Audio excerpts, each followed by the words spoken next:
देखिए, राजनीतिक संभावनाएं लोकदल की हमेशा राजस्थान में मजबूत रही हैं और ये पहले, दूसरे, तीसरे, चौथे की बात नहीं है। बात यह है कि हमारा राजनीतिक संगठन राजस्थान में हो, हमारे लोग वहाँ सशक्त हों, कार्यकर्ताओं की सुनवाई हो, स्थानीय चुनाव में जो उम्मीदवार मेहनत कर रहे हैं, लड़ना चाह रहे हैं, उन्हें पार्टी सपोर्ट करे। सर, एक आपके यूपी में अगर देखा जाए तो राजभर साहब, अनुप्रिया पटेल, ये सब अलग अलग एनडीए के होने के बाद भी अलग अलग चुनाव लड़ रहे हैं पंचायत का। क्या एनडीए कमजोर नहीं होगी सर आपकी ऐसे करने से? नहीं, देखिए, वहाँ पार्टी सिंबल पे स्थानीय चुनाव नहीं होते, जबकि राजस्थान में दूसरी व्यवस्था है। तो यूपी की पॉलिटिक्स फर्क है, राजस्थान की परिस्थिति अलग है। कांवड़ यात्रा चल रही है यूपी में, नेम प्लेट को लेकर लगातार अखिलेश यादव भी आरोप लगा रहे हैं। देखिए, कोई भी असुरक्षित नहीं महसूस होना चाहिए, किसी के साथ कोई बदतमीजी नहीं होनी चाहिए। उसके लिए लॉ एंड ऑर्डर की व्यवस्था कायम रहे, सब बराबर हैं। किसी भी त्योहार में सबको आज़ादी है मनाने की, लेकिन किसी और पे हस्तक्षेप ना हो। तो इस चीज़ का बारीकियों का ध्यान रखा जाएगा। लेकिन जिस तरह से कुछ संगठनों के लोग जाकर होटलों में, रेस्टोरेंट में नहीं, वो गलत, बिल्कुल अनुचित है। तो आप तो सरकार का हिस्सा है उत्तर प्रदेश। मैं कह रहा हूँ ना आपके माध्यम से।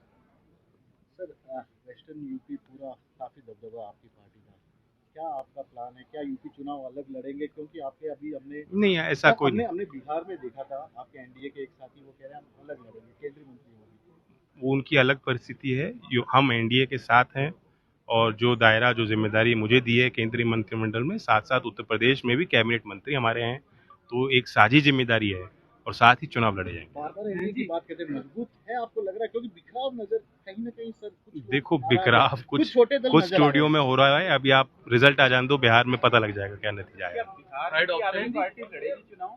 बिहार में हम नहीं लड़ रहे। चुनाव नजदीक आ रहे हैं महाराष्ट्र में और वो भाषाओं को लेकर विवाद चल रहा है, उसको क्या कहेंगे? भाषाएं लोगों को जोड़ने का माध्यम है, अपनी बात कहने का माध्यम है, और आज के दौर में सिर्फ एक या दो भाषा समझने जानने से बात नहीं बन रही।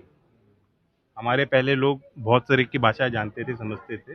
हमारी जो स्थानीय भाषाएं हैं, उनको हम शिक्षा का माध्यम इसलिए बनाना चाहते हैं कि ये पाया गया है और उसके पीछे वैज्ञानिक तथ्य हैं कि कम उम्र में बच्चे जल्दी भाषा सीखते हैं और जो एक से ज़्यादा भाषा बोलते हैं, समझते हैं, उनके कॉग्निटिव जो बिहेवियर है उस पर अच्छा पॉजिटिव रिस्पॉन्स आता है। लर्निंग आउटकम, यानी वो क्या चीज़ सीख रहे हैं, ग्रहण कर रहे हैं, उस पर एक बड़ा सार्थक प्रभाव पड़ता है। इसलिए हमने स्थानीय भाषाओं को बल दिया।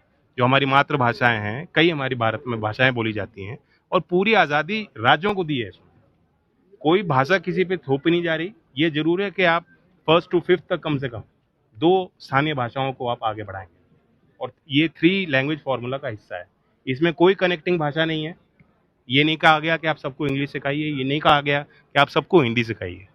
तो जब बुनियाद में ये बात कही गई तो उसमें राज्य सरकार को ही फैसला लेना है। तो तीसरे ऑप्शन के लिए तैयार है राजस्थान? आपने नहीं, तो राजस्थान के लोग तय करेंगे। पुराना हमारा दल है, लोग जानते हैं।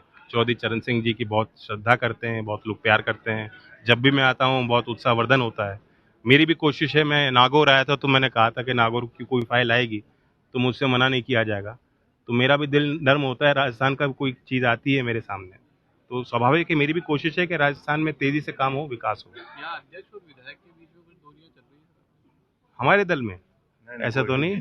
हमारे विधायक ने अपने सर से पगड़ी उतारी और अध्यक्ष को पहना दी। हमारे कुछ नहीं, ये तो आपके यहाँ खबर है। किसमें? चुनाव आयोग अपना काम कर रहा है, उस पर सवाल उठाना पार्टियों का अपना दायरा है। सवाल नहीं उठाने चाहिए, संवाद करें और कोई भी तथ्य हो उसे आगे रखें। लेकिन बात इस पे तथ्यों पे नहीं होती, भावनाओं पे हो रही है। चुनाव को प्रभावित करने की दृष्टि से आरोप लगाए जा रहे हैं। Thank you.